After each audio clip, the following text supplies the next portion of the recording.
1st, 1996, in the early morning hours of a Saturday, President Bill Clinton signed what became known as the Defense of Marriage Act, or DOMA. He would sign it late at night to avoid as much publicity for it as possible. The purpose of it was to allow one state to disregard a marriage entered into in another state if it was a same-sex marriage. These moments in constitutional history, such as the enactment of the Defense of Marriage Act, or DOMA, they don't happen very often. And they particularly don't happen when America's sleeping at night and during the presidential election, something just gets slipped through pretty much under everyone's noses.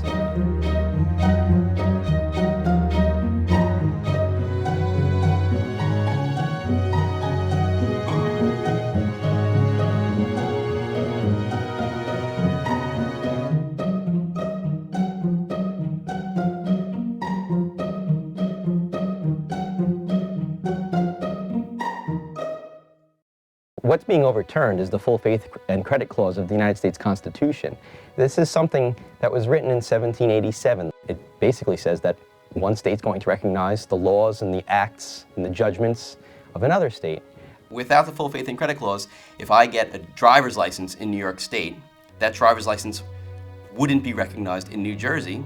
The Defense of Marriage Act seemingly nullifies the full faith and credit clause for the purposes of recognizing marriages. Married people have at least 1,163 rights that unmarried same-sex couples do not have. When you're legally married, a heterosexual marriage, with the simple words, I do, you get over 1,200 rights. Even with a civil union, you can draft documents to provide for your partner, but you can't draft documents that will give your partner benefits such as governmental entitlements than any other married couple would have. Heterosexuals take these rights for granted. What happens if she dies? What happens if I die? How do you set up the house? I am disgusted by the fact that the gay community cannot have the rights that every other person in our country has. I can tell you what it means not to be able to be married in New York just by telling you the most difficult day of my life. I was getting a test, which, as you know now, most difficult day of my life, it didn't turn out well. So I'm in this room and they're checking I had a lump on my breast. I think every woman, fears that moment more than any other moment in your life. It affects every capillary in your body, how overwhelming this horror is that, you may die. I mean, this is cancer. For anybody else who's married, the wave of horror is about the cancer. For me, there was that second wave of horror. I said, oh my God, are they going to make me go through this alone? My partner can't be with me during surgery or help me with the chemo or, all that stuff. I mean, it's the horror about that was significantly more horrible than the horror of cancer. It's like, I'm not a single person. Are they going to say I'm not married?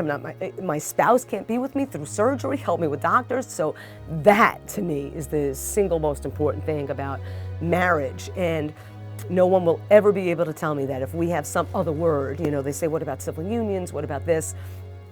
To me, there's just, it's black and white. There's a case, Langdon versus St. Vincent's Hospital, and Langdon and his partner go to Vermont to form a civil union. Langdon and his partner live in New York City, and Langdon's partner ends up dying.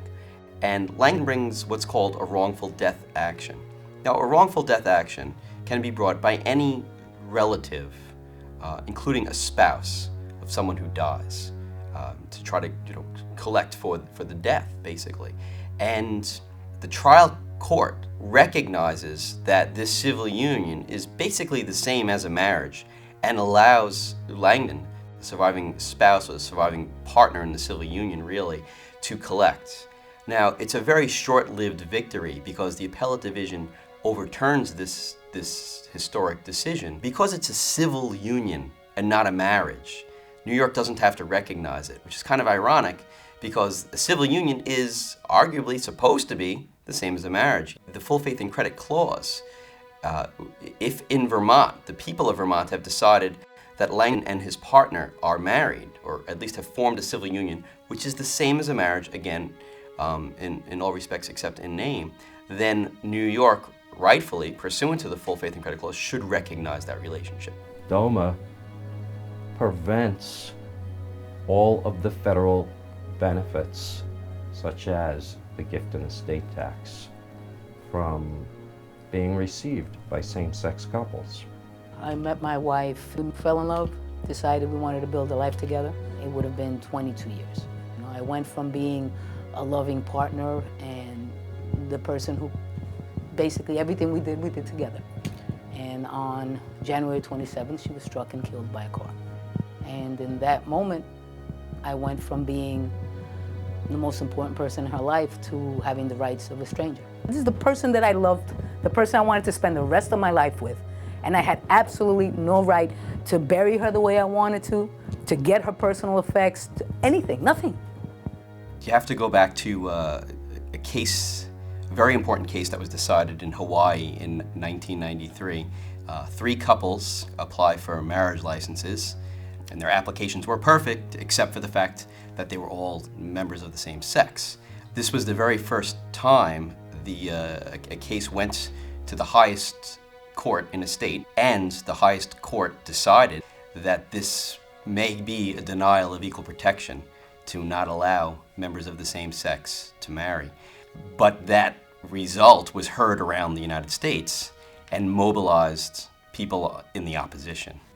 The way people were mobilized was to fear that now, as a result of this decision, gay couples from around the United States are going to fly to Hawaii, enter into same-sex marriages, legally valid marriages, and then populate the rest of the United States.